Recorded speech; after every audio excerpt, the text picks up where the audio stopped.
Okay, chapter 25. Did it adjust for you when I did that? I don't need to put this in my mouth. Ew, gross. Because I have no idea where that's been. It's been in my bag. Anyway, now you guys know where it's been. Chapter 25. Okay.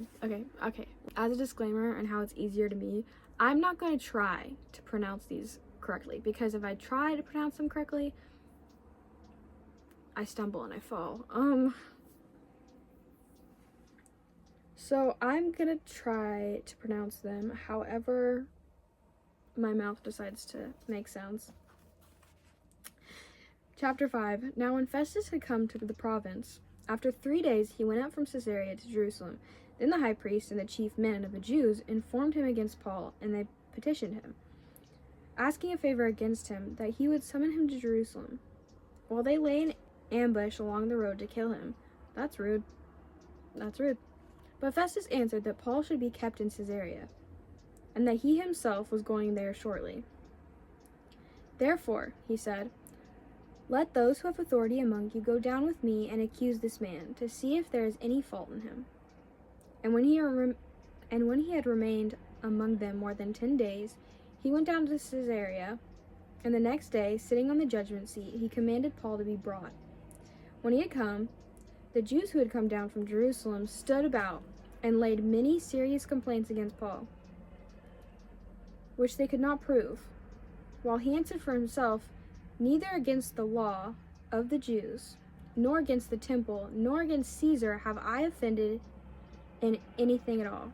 But Festus, wanting to do the Jews a favor, answered Paul and said, are you willing to go to Jerusalem and there be judged before me concerning these things?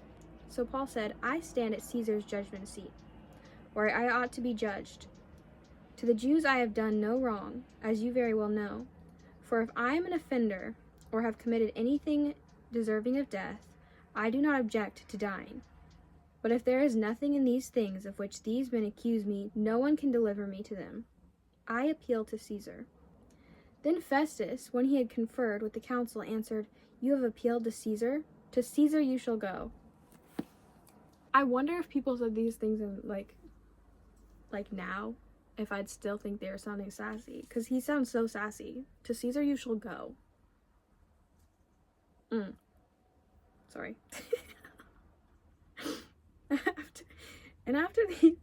After some days, King Agrippa and Bernice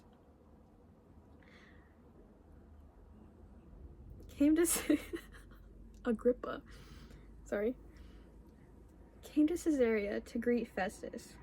When they had been there many days, Festus laid Paul's case before the king, saying, there is a certain man left a prisoner by Felix, about whom the chief priests and the elders of the Jews informed me, when I was in Jerusalem, asking for a judgment seat against him. To them I answered, it is not the custom of the Romans to deliver any man to destruction before the accused meets the accuser face to face, and has opportunity to answer for himself concerning the charge against him. Therefore, when they had come together, without any delay, the next day I sat on the judgment seat and commanded the man to be brought in. When the accusers stood up, they brought no accusation against him of such things as I supposed, but had some questions against him about their own religion and about a certain Jesus, who had died, whom Paul affirmed to be alive.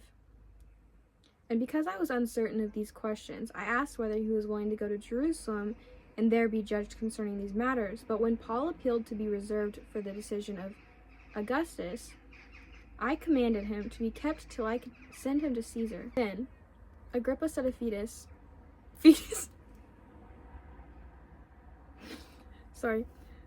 Then Agrippa said of Festus, I also would like to hear the man myself. Tomorrow, he said, you shall hear him. So the next day, when Agrippa and Bernice had come with great pomp, and had entered the auditorium with the commanders and the prominent men of the city, at Festus's command, Paul was brought in. And Festus said, King Agrippa, and all the men who are here present with us, you see this man, about whom the whole assembly of the Jews petitioned me, both at Jerusalem and here, crying out that he was not fit to live any longer.